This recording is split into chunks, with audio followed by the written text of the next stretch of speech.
stuck in the middle like a sucker giving handouts. So F you on leech on the welfare line. I'm busting my ass every day for every last dime. And nobody in my life has ever handed me nothing. So now I want that all back, and I ain't even bluffing. This is so tough, and I want to take it off the leash on the welfare line. In case you didn't know, like all the music that you hear coming in and out of segments, that's yours truly. I used to be a punk rock kid in a god-awful rap rock band when I was a child. A lot of people talk about their college the same way I will refer to my band, and it's sort of like, wow, it's really stupid, but we had some fun and we learned some stuff. We toured the world and sold some records, not enough to change the world, but some, and enough to keep us going and pay for tour buses and stuff like that, until we all wound up penniless when it was all done. When the ride was over, we were like, okay, what now? And for me, the what now was I wound up in radio. But all the music you hear coming in and out of our segments, that's me just banging away, white rapping for fun in my spare time. And if you want to buy some, you can do that. It's on Amazon, it's on iTunes, it's all over the place. And every single last penny that my note the sarcastic air quotes around this word album makes goes directly to an awesome children's cancer charity called Johnny Kicks Cancer. Check them out at johnnykickscancer.org. That song, though, I don't know if you caught any of the lyrics, but somebody I know listened to it and was just like, that song's great. It really sums up how I feel about, paying taxes and where it all goes. And I was just like, oh, well, that's cool. He was like, yeah, Republican rap. I was like, slow your roll.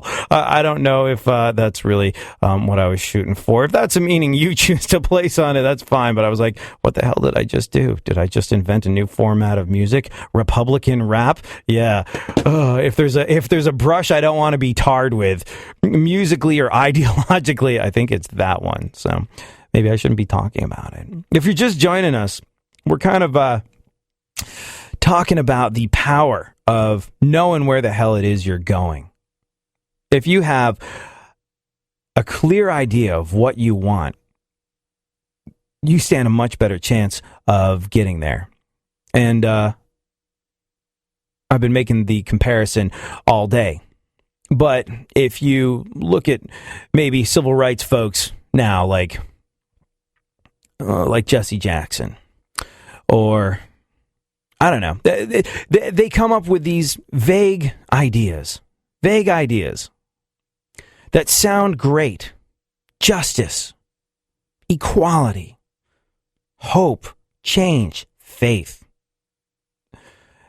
And they talk about these things an awful lot, but they never really kind of go into detail, because when you talk about things like equality, justice, hope, change, faith, I stand for equality, justice, hope, change, and faith. Well, all that sounds really great.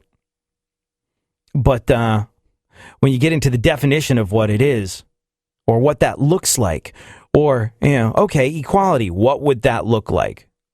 What would we have when we have equality that we don't have now? Describe to me how that would go. Well, that's a long conversation, and I don't know if anybody really has a clear definition of it. What's right, what's fair, and if you get bogged down in the details, well, then you're not going to be as effective a campaigner. You're not going to be as effective at raising money. You're not going to be as effective at bilking people out of their hard-earned cash as you are when you're just able to talk in these vague premises of faith, hope, change. And in this, I'm including politicians, I'm including church leaders, I'm including civil rights activists, people that hide behind the guise of public service, of spiritual leadership, of human rights, and really what they're trying to do is make some money. But if you trot these expressions out on a regular basis, man, you can do great. But it takes a lot more courage. It takes a lot more presence of thought to say, I have a dream that one day little black boys and little white girls will play together and hold hands. Like I said, I'm paraphrasing. I don't mean to do Martin Luther King any injustice by not properly repeating what it is he said, but that's what set Martin Luther King apart from the pack. He had a definition to his dream. He had something concrete that he'd visualized and wanted to attain. as opposed to all these vague, weird things. You know, that's a problem I have with a lot of motivational speakers. Like a buddy of mine was really into this Rich Dad, Poor Dad book, which has a lot of kind of solid ideas about money, but it's largely philosophical and it's largely esoteric and weird, and you never kind of get down to the nitty grit of what you should be doing on a day-to-day basis. It's sort of like, you know, tells you to do your own research elsewhere a lot of the time. You're like, okay, I have this question, like, use tax advantages. Well, what tax advantages? How do I use them? Look into that in another book. Not by me, but by someone else. Like, it's this weird thing. And a buddy of mine swore by this. And I was like, I don't know, dude. I'm not really getting a real concrete list of things to do to change my financial situation here. I'm learning a lot of good philosophical things about money, but as far as actually doing something with my life that changes my financial situation, when I read this book you're so into, I don't see it. And years later, I was like, how'd that Rich Dad, Poor Dad stuff work out for you? He was like, you know, I got really excited by it because, you know, it had these great sort of like philosophical ideas, which I liked, but it sort of fell down in the execution. He was like, it was cool because it helped change my attitude toward money. But, you know, in terms of actually helping me turn my whole thing around, it didn't do a whole lot. And a lot of motivational speakers do that, you know? It's 100% true. Self-help books. There's a lot of people that are legit. If you want to read a great book in terms of self-help and getting you where you're going, read this book, Dale Carnegie, How to Win Friends and Influence People, a book which I avoided like the plague for the longest time because listen to the title. How to Win Friends and Influence People. It sounds so unbelievably, amazingly slimy, doesn't it?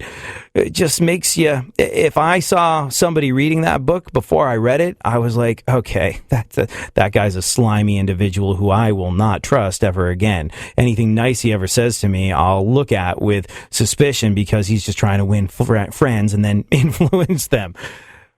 But a guy who I respected very much, no one, you know, sort of like huge, no paragon of business, just like a local guy that had built a business for himself.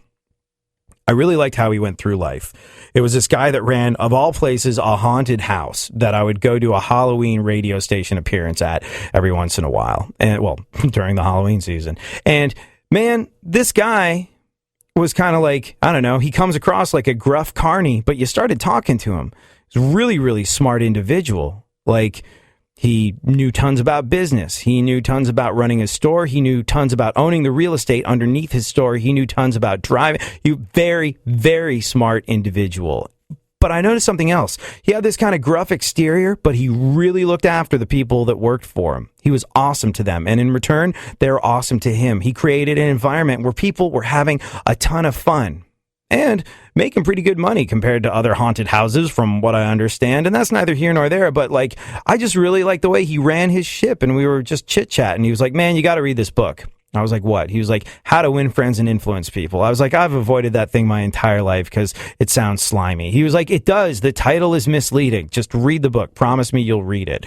And I admired the way he'd set up his shtick so much, and I admired the way he appeared to be going through life so much. And I really thought it was great how he treated people and how he had this sort of like cool ecosystem working around him that bettered not only himself, but the people who were in it. So I was like, yeah, cool. All right. If this guy says it, I'll give it a go. It's a fantastic book. And basically, it's just an entire book of saying it's nice to be nice to people. Don't be a dick. You can't fake it. Be genuinely interested in other people. Respect other people. Learn people's names. Use people's names. Pay attention when they're talking to you. Even if they don't seem interesting, everybody has something interesting about them. If you're going to have to deal with something or someone on a regular basis, find something interesting about them and focus on that so you can give them honest, heartfelt appreciation. It doesn't work if you're a phony-ass bitch. Again, I'm paraphrasing. But it's a great book and gives you very specific sort of like tools you can use and very specific actions you can take as you're going through life to better not only your life, but the quality of the life of the people that deal with you on a regular basis. Fantastic and tangible and definite and defined. When you look at some other books, like, I don't know, the Rich Dad, Poor Dad thing or some other things, you notice that a lot of it seems to be snake oil sales. They're selling something and they're not clear about what the hell it is. They just want you to pass over your money so they can sort of like entertain you with a bunch of vague intangibles that sound great. And that is the dictionary definition of a charlatan. There's a guy, Robert Greene, I think his name is, who wrote this book that was really big with rappers and business people for a while. And was it the 48? How many laws of power was it? Do you know, Funkhauser? Can you Google that? Was it the 48 laws of power? Robert Greene? Let me see. But anyway, in this book, this guy who, and again, it's totally ironic that this guy is writing a book about the laws of power because he's not an exceptionally powerful individual. Yeah, the 48 Laws of Power. Yeah, 48 Laws of Power is a book about power and what makes you powerful. And again, the guy who wrote it, I don't see as an especially powerful individual. He just wrote a book about power. And it's got some really interesting things in it. I like it because it traces things back to feudal Japan and ancient China, and there's a lot of history in it. And it's an entertaining read. Not something to base your life around, but an entertaining read nevertheless. But one of the things that he defines in his books is a charlatan. And a charlatan is a spiritual or a religious or sometimes political leader that will have great power and influence, but never really tell you exactly what it is he or she stands for. They'll be vague while collecting your money, while taking your money. Don't be suckered in, whether it's by other people, by charlatans who are really just out to separate you from your hard-earned loot. Don't be deceived by them, and also don't deceive yourself. Don't be vague. Don't be suckered in by these weird, indefinable ideas of hope, change, faith, equality, justice. They all sound great, but what are they actually? If you get clear on what these things are, if only to yourself, well, that will radically change how you go through life. And it will radically change whether or not you're taken in by other folks. I guess what I'm trying to say is, know what the hell you want. Know who you are. Be your own person and go for it. Have an awesome one.